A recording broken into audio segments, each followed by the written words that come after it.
يسبح لله ما في السماوات وما في الأرض الملك القدوس العزيز الحكيم. هو الذي بعث في الأميين رسولا منهم يتلو عليهم آياته ويزكيهم ويعلمهم الكتاب والحكمة وإن كانوا من قبل لفي ضلال مبين. وآخرين منهم لما يلحقوا بهم وهو العزيز الحكيم. ذلك فضل الله يؤتيه من يشاء والله ذو الفضل العظيم.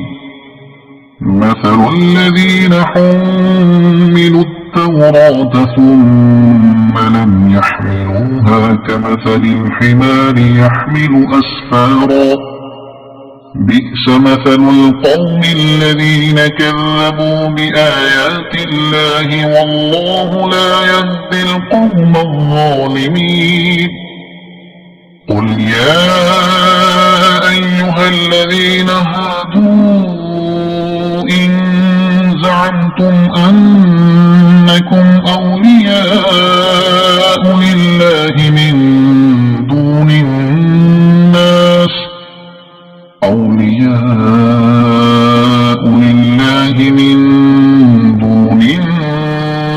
فتمنوا الموت إن كنتم صادقين ولا يتمنونه أبدا بما قدمت أيديهم والله عليم بالظالمين.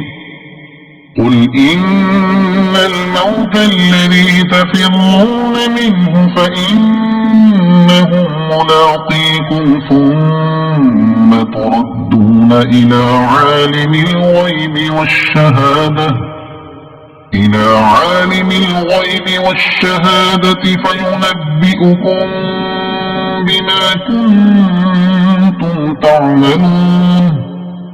يا أيها الذين آمنوا إذا نودي للصلاة من يوم الجمعة فاسعوا إلى ذكر الله وذروا البيع ذلكم خير لكم إن كنتم تعلمون. فإذا قضيت الصلاة فانتشروا في الأرض وابتغوا من فضل الله واذكروا الله كثيرا لعلكم تفلحون. وإذا رأوا تجارة أو لهوا انفضوا إليها وتركوك قائما قل ما عند الله خير من اللهو ومن التجارة والله خير الرازقين. صدق الله العظيم.